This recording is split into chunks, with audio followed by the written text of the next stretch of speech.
How you doing, guys? My name is Joseph, aka Ace of Spades, and I'm here just to show you a little demo. This is the first demo. This is the first time I'm actually using this type of software, so just bear with me with the sound quality or the visual effects that I have available. Like I said, well, here, this is the TCG Arena logo. It's the first version of it. We don't know if we're going to stick with that. So, what I wanted to do today was basically show you the demo of this. Not so much as the demo, but the screen of the grid that I was talking about in the initial post. Now, this is here the TCG Arena Battle Mode. Alright, this is where the picture is going to be. Yes, voice chat is going to be enabled in this type of software. It's just some basic info, chat box.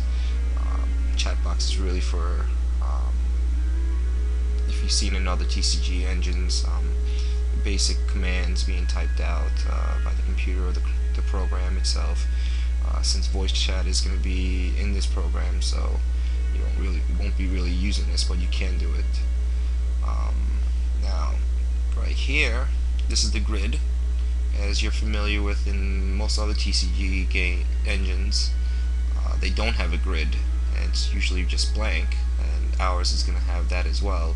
But we also have the capability of having the grid here. This is a hexagon grid.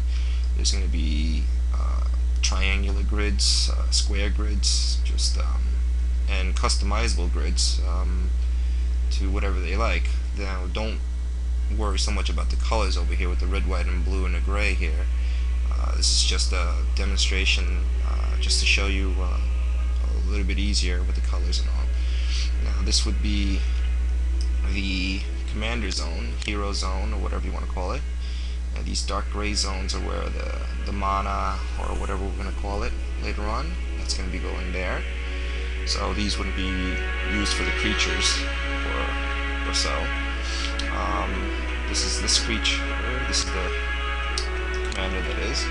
This is a newly summoned creature. Summoned creatures can go into this bluish zone right here. Now, this is let's see if we can blow this up. Yep. Okay, this right here is the Earth Elemental. This is a Fire Elemental hero, commander, whatever you want to call it. And this right here is the Air Elemental creature. Okay, now Earth Elemental, being stronger but also slower, would be able to move one square at a time, or one grid. In this case, it could be moving that way per turn. Now, this one right here would be an air elemental, so it would have like more movement, so maybe 2 or 3, you know, and that's that. So let's say, for example, on his turn, on my turn right here, I moved them one square up, played some other effects or something, passed. Now this guy goes, he moves over here, attacks, and he can attack this creature right here. It's right adjacent to him. So he could attack if it was over here. So in this aspect, instead of having just a 2D effect where, okay, I'm just going to be attacking, I'm going to attack with these two creatures, and then you say, okay, well, I'm going to block one of these creatures. You know, instead of just doing that like in older conventional type of TCGs, this one is going to have a little bit movement base, be attacked on different angles, and have more strategy to it. Okay, so that's the basic concept of it, so that way you guys know about that. This right here is just a cleaner grid. This one right here was a little stretched out because of the way that it was shown here. Sorry for that, but it's a cleaner grid, cleaner looking cards over here. If you want to see, I have here, it's just a card template, basic card template right here, with some pictures in it. Okay, now this game system program is going to be able to utilize any type of card templates, use pictures, whatever you guys want to be able to use. So it's just going to be more advanced than anything that you've probably seen out there on the market right now. And this right here, like I said, it's just a cleaner looking grid, just to show you what it would more likely look like later on without the colors. It could be different colors. You could actually theme it, so it's all customizable. And now this is where the elements were coming into. You got the fire, the wind, the water, and the earth. And it's just a blow up of the fire one. And it's just the basic concepts of the 4 elements. And this is the 5th element, which I don't know, we haven't colorized it or anything, because we don't know exactly what we should be doing with this, or if there should even be a 5th element. So we'll have to discuss that a little bit maybe. But I think the 4 basic elements should be, and definitely should be in the game. Now, I don't know. I think there was one other question by somebody else about what could be actually played, the spells or anything. Someone's talking about like trap cards, and we'll have to discuss that. I think those type of things can go right into this area, because you wouldn't just have like 1 mana or whatever we're going to call it in one grid. You could have a whole bunch of different ones. Let's say all the fire can go into this one, the water can go into this one right here, and this one can have all the wind, and this can have whatever's. No one's gonna basically make a 4-color deck, I don't think so. So it's be like, okay, well, how can you use the spells? We can leave, if they're gonna use these 2 for the mana, then they could put the spells in here, something like that.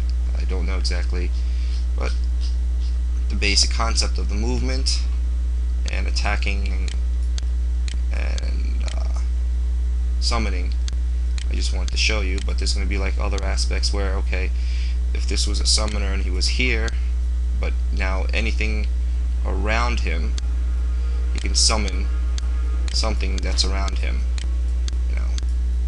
All these grids around him, you can summon something like that. So those are the basics of the game.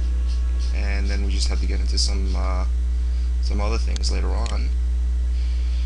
But while I have you here, I just wanted to show you some other aspects of what we're working on right now. We have here some icons which we can be implementing into the game for visual effects more so than anything else. These are just some examples of some certain things that we could be using or having something similar to them.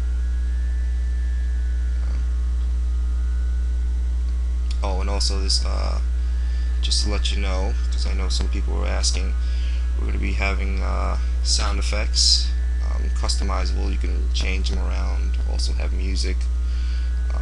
The music that you're hearing in the background right now is actually by a composer by the name of Sean Benson, and he's going to have a lot of music for us available. This is just some symbols that I had on the side, and we could be using this instead of elements if we needed to, colorize them later on or something like that, or use these as set or additions symbols. Then these are just some phases and steps for the game, some icons of them. We're not going to be using all of these here, but just showing you what's available, and the end user would be able to customize it anyways. They can change it around, whatever they want to do. So something like that. And I think that's it for now. So I guess I'll just have to try to catch you guys later online or on the phone. Alright, I'll talk to you guys later.